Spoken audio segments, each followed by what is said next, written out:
Before someone can know what the Transcontinental Railroad did for the United States, they first have to understand the challenges that were overcome to complete it. In the early 1800s, many people mocked the idea of a railroad crossing the nation. This was particularly due to the presence of the Sierra Mountains.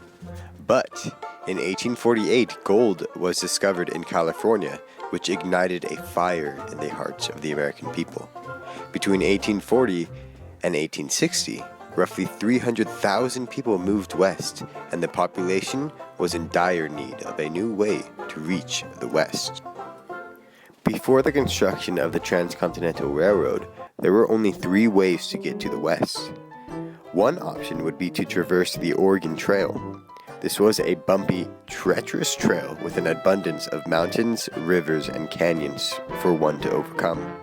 This trail covered more than 2,000 miles and could take an individual up to 6 months, if not more. Many people died from this long, tiring trail. Another option was through the Isthmus of Panama. This took roughly 5 months.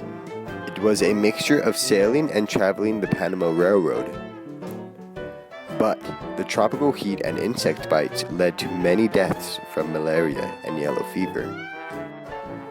The surest and safest passage to the west was to sail down and around South America.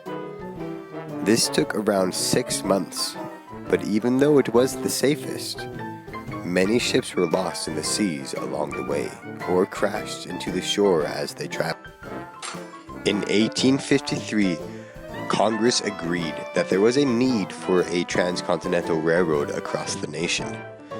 They sent Secretary of War Jefferson Davis to find a route, and through him, surveyors found 5 possible paths. Though it became difficult to choose a path because neither the North or the South could agree on a single route.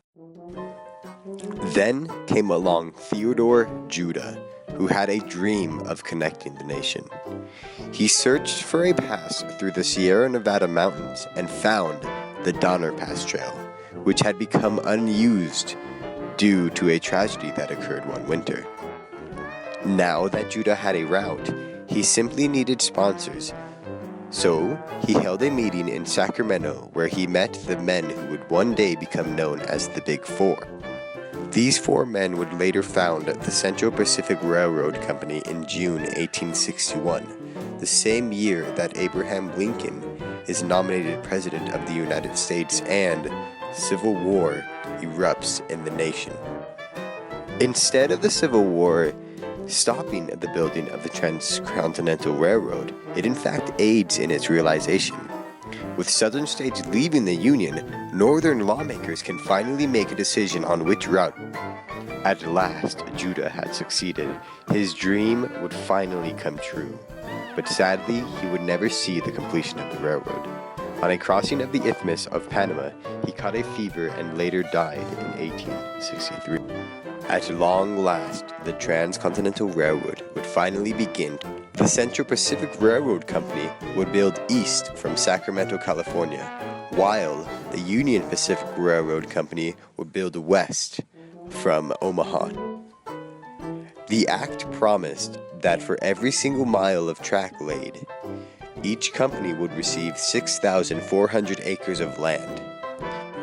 This made the owners of the railroad companies the largest landowners west of the Mississippi, besides the U.S. government. As challenges were overcome, new ones presented themselves to those creating the Transcontinental Railroad. These companies needed workers, and so they turned to immigrants. The Central Pacific Railroad Company turned to Chinese immigrants. By 1868, 80% of their workers were Chinese. They even paid for their journey to America and paid them $1 a day. The Union Pacific workers were mainly Irish immigrants, while others were also former slaves, and they even had former Confederate soldiers. These workers were paid $35 a month. With all the challenges that have been overcome, it felt as though the challenges were just beginning. It was hard work on the Transcontinental Railroad. Workers would wake at sunrise and work until sunset for 6 days a week, sometimes even working into the night. Not only did their living conditions and work conditions put them in danger, but they had many more challenges, along with the blazing summers, the freezing winters, and the weather. Both railroad companies ran into issues with the different Native American tribes. Several of these tribes lived along their designated route, and not only were they invading their land, but settlers and railroad workers killed bisons to make way for farms and ranches, as well as clear the bison from their trail. This was an important source of food and clothing for the Native American people. The Native American people fought back. They attacked the invaders and tore up the tracks.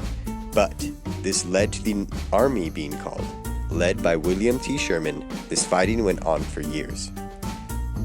Central Pacific workers by far had the greatest challenge. They needed to cut their way through the Sierra Nevada mountains. To do this, workers had to build 15 tunnels, and it was dangerous at each step of the way. Workers would dig a small hole into the mountain and fill it with dynamite, or later liquid nitroglycerin.